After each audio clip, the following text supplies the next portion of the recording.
When you get the brackets, you look for what? What's the first thing you look for when you get the brackets, Seth? I'm so immersed in this stuff, Rich, and we only get the bracket, maybe 10 to 12 minutes before the start of the selection show because the conference games are still finishing up. So I don't have a lot of time to fill it out. I just take it. I literally fill it out in about 4 minutes, which is, I think a pretty good way to do it. I think the more I think about it, the worse my picks would have been, although they're usually pretty bad anyway. So you really matchups is what it comes down to for me. I mean, I look for sort of those 12-5 upsets, 13-4. That's your most common first round, quote unquote upset. So I kind of look for those. But I just watched these teams all season long and followed it so closely that whatever jumps out at me, whatever I think.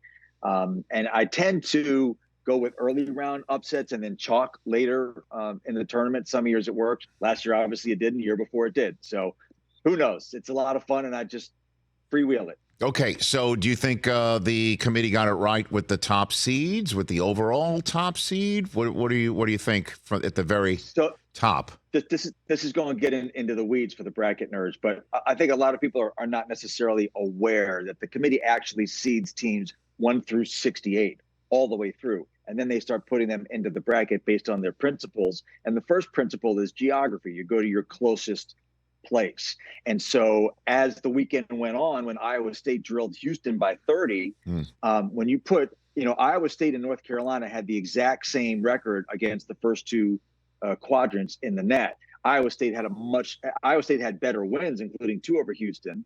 Iowa State had a much worse non-conference strength of schedule, but its overall strength of schedule was very comparable. So you could go either way on it. I had Iowa State as a 1. The committee went with North Carolina as a 1. Zygazunk, not that big of a deal. But on the overall, nice. I knew you'd like that. Yeah. On the overall seed list, Iowa State was number 8, which means they were 1 slot away from being a 3 seed. Now, why is that significant? Because if they were a 5, they would end up in Detroit against Purdue, much more geographically better for them. Instead, they have to go to Boston to play UConn, of course, assuming everybody goes that far. So you're paired against the team that's the favorite in the tournament, and you have to go play them in Boston. I think the committee was maybe trying to make a statement about that non-conference strength of schedule, but I don't think you should be making statements. I think you should be going on the overall performance. Having said that, you're going to hear a lot of teams who are on the bubble who didn't get in talk about how they got robbed. Oh, this and that. And look, I didn't have Virginia in the tournament. I don't think Virginia did enough to be in. But if you are on the bubble, you have put the game in the hands of the refs. And one thing that happened over the weekend, Rich, is we had 5 teams, including New Mexico, which is a little bit of a surprise, but 5 teams that won their conference tournament who would not have been in the NCAA tournament if they hadn't won their conference tournament. So that means 5 at-large spots were taken off of the board, because you still have, like, Dayton and the Atlantic 10 still got the at-large bid. So the Atlantic 10 got 2 teams in instead of 1, 5. Last year, there was only 1. Year before, there was only 2. So Indiana State was the 3rd team out of this tournament, which means if it was like the last 2 years where you had 1 or 2 what we call bid thieves, Indiana State would have been in, which would have been a bit of a surprise. So it just falls the way it falls. Whoever are the first teams out, and I know you're a big football guy. Yeah. When they go to 12 or 14, whatever the number is, whoever's left out is going to complain.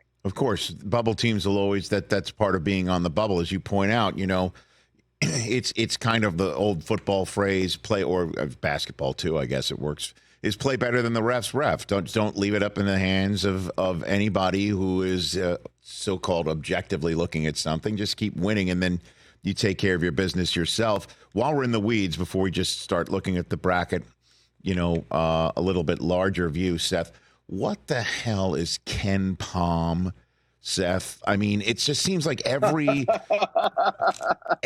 year. I love you, man. You know what I mean? Like, what the hell is that? I think I pay attention well enough, but it just seems that it used to be RPI was the newfangled thing years ago.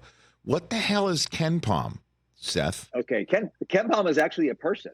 Okay, and his name is Ken Pomeroy. Okay, he's a former television weatherman, and he does an advanced metrics rating system based on efficiency.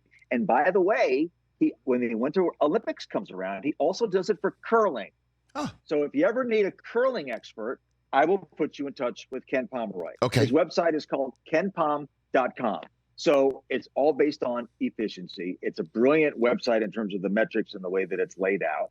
And it's really, I have to say, it's a gambling site. It sets point spreads, and all the books in Vegas use it, and people use it. And right. It's a very, what we call it, a predictive metric, because it measures efficiency and it factors in, who you're playing and strength of schedule and all that. So the RPI, the old RPI, used to only go by results, and it was heavily weighted towards your opponents and then your opponent's opponent. So it counted a 1-point win and a 40-point win the same. I actually had no problem with that, because that actually does count the same in the standings. You won the game, you lost the game. Right. You move on. But, a lot of them, people out there said, well, you need to be a little bit more nuanced. So the NCAA said, okay, they went to Google. So their net ranking is more closely aligned with KenPom. But it's at kenpom.com, and it's a great site for sussing all this stuff out if you really want to get into the weeds. And it really is something that the selection committee used? That we're just talking about it in the media, Well, yeah, both. I mean, it's the most cited. Coaches use it. Again, it's like, one team averages 80 points a game. One team averages 70 points a game. Who's the better offensive team? Well, the team that scores more. Well, but what if the team that scores more plays twice as fast, right? So it's points per possession is what KenPom is based on it. And it goes into, like if one team has, 12 offensive rebounds a game, one team has 10 offensive rebounds a game. The one that has 12, but how many shots did they take? So it's offensive rebound percentage. So it's a very advanced and sophisticated, and it's just one of like a zillion analytics. So the committee looks at all of these metrics across the board, and they are useful in the sense because they all weigh different things. And if like a team is like, 30, 31, 38, but then 75 in one of these metrics, that just kind of gives them a little, keyhole that they can go into and dig deeper into the numbers. Okay. So we're choosing NCAA tournament teams by Doppler radar now. I got it. Very good. Good to know. Hopefully, at the end of the day, win enough and it doesn't matter. Win the game. I like it. Win the game. I'm hoping KenPom was a good weatherman. That's all I'm saying. You got to have him on for curling, Rich. I know you're a big curling guy.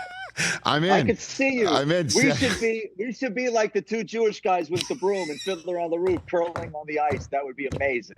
Can we do that, Rich? Absolutely. How hard can it be to do this? It'll be in the Anatevka bracket in the region. Okay.